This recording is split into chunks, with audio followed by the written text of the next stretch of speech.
Well, like they say, I was born and raised in Trinity. Of course, my parents were married here, and I was in music programs, choirs, all the way that I can remember from childhood on. I was in, I think it was the 1967 confirmation class, and but beyond that, you know, this church has just been so intertwined in my life. Kaylin and I were married here. It'll be 40 years ago this December. Met my best friends, my two best friends here, and things like we watched the Apollo 11 moon landing downstairs in the fellowship hall, and it's just hard to even remember a lot of them, but I guess the main thing, that's all just, there's been kind of a legacy of faith here for me. A lot of people who've encouraged and influenced me over the years, and wouldn't even able to begin to name a lot of names. I could single out maybe like Sandra Kinsall. I was so grateful for her, because even though I'd been involved in had other music training, been involved in music, if it wasn't for her, I don't think I would be able to get up in front of anybody and play or sing or anything like that. Just to close, I would just say I'm grateful I'm blessed to have been involved in everything here, and I don't know what God has planned for us from here on out, but we've been here 150 years basically kept the congregation intact through all that time. So that's, even though we're not the most up-to-date and contemporary, we don't have those services or those facilities so much. I think when you walk in this sanctuary, you don't confuse it with a Starbucks or a high school auditorium. So that I guess that contemplative aesthetic or whatever, I think that's something we're lucky to have. Thank you. I've grown up at Trinity, been here all my life. When new pastors come and ask how long or when did you begin at Trinity, I usually say, well, I guess I was birthed on the pews, because I was baptized here, I've gone to Bible school here, taught Sunday school here, been in all areas of the church, and have had some of my best friends grow up here with me, and it's been a real blessing. When you come in the sanctuary, you feel the presence of God, and it's a very calming, wonderful place. There are so many people here that have nurtured me, nurtured my children. My grandmother, my earliest memories are sitting on the pew that I sit on today, with my grandmother and my Aunt Maddie on one side of me and my mom and daddy on the other side of me. And if you come in and you sit in my pew, it will be fine. A lot of people get upset when someone sits on their pews, but here it was very loving and nobody's going to be upset. We have so many people that jump in and help you out when you're in need. We have wonderful programs going on, and Trinity has built me, like the song that the house that built me. Trinity, I do believe, has built me and has done the same for my children and now my grandchildren. My oldest grandson will be going through confirmation classes starting this month, and will be the newest member in the family that will be a member. We have so many wonderful memories, marriages, just lots of good times here. Lots of sad times, but lots of good times. And I'm so grateful for the church family that I have here.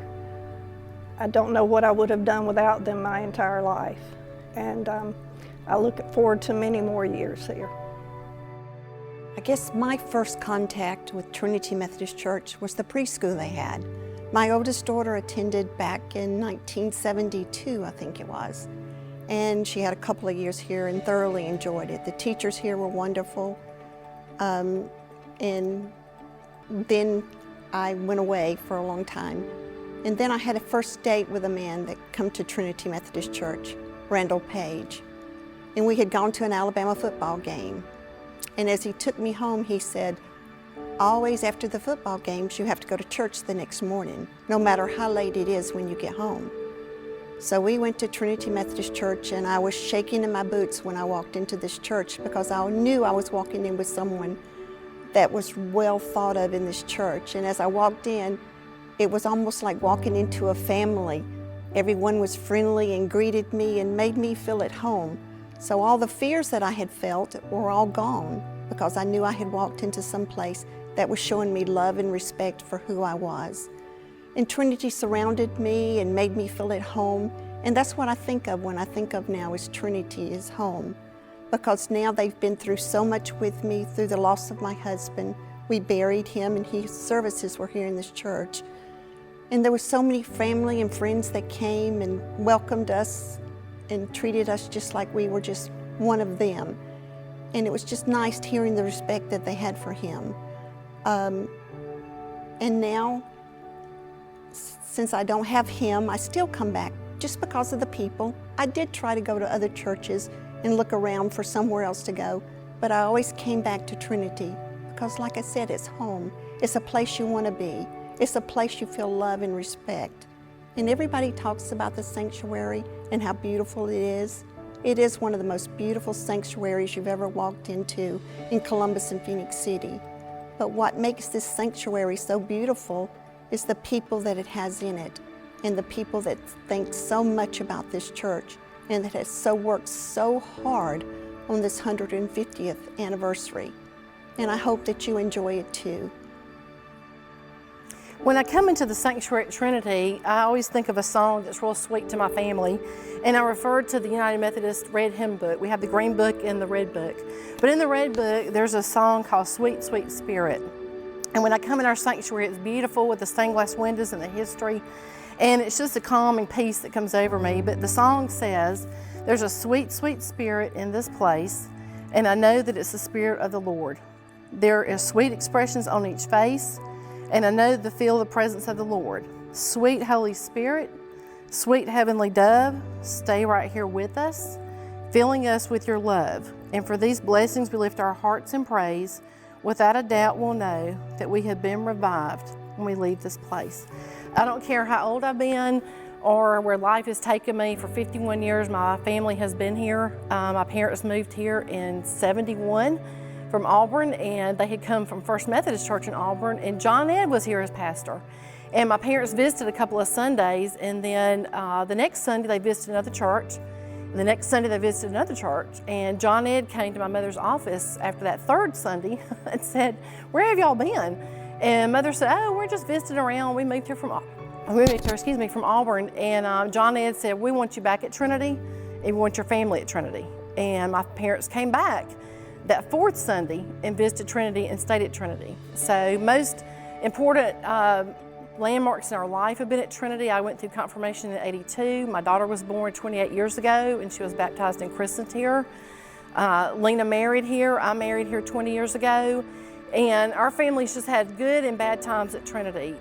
Anytime there was a loss in our family or a celebration in our family, the Trinity family was always there to embrace us and love us. And when you come in this sanctuary, the beautiful windows you see, it's just a place of respite. And no matter what's going on in your life, you go through the hustle and bustle out in the world, and the world is so different now to all of us, but you come in this sanctuary, and there's no other sanctuary in this county like Trinity. And it's the oldest church in the county. So for 150 years, it has been respite to a lot of people and a lot of families.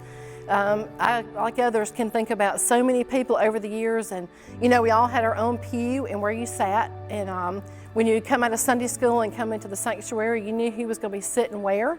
And over the years, when they would change the carpet or change the pews and change something, Some of us will move to different pews, but everybody had their same place. And so throughout the years, you can think about the people that are not here with us anymore. My dad's been gone 28 years, my mother's been gone 4. But you remember all those landmarks throughout life, and Trinity is the same constant. So that's one thing that we all have in common, and it's good for our families to have after generations, to share that same love and respect for Trinity. And it's just a special place. And we've had many pastors over the years, but the one thing that's the same is the family at Trinity is a loving family and cares about each other. I have been a member at Trinity since 1950. 72 years, that's a long time. My grandparents were members here most of their lives, Enzy and O.C. Gibson, and all their family grew up in this church and came to this church. Their grandchildren came, and now their great-grandchildren are coming when they can.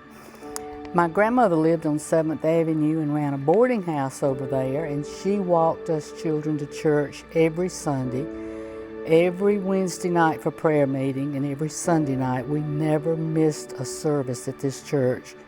I find peace and solitude when I walk in these doors. This sanctuary is second to none in our area. You just feel the presence of the Lord when you walk through those doors. I can see all of my family, my friends, my husband, my cousins, my brothers, my sisters. Their spirits are all around us in this church, and you can just feel them when you walk in the door.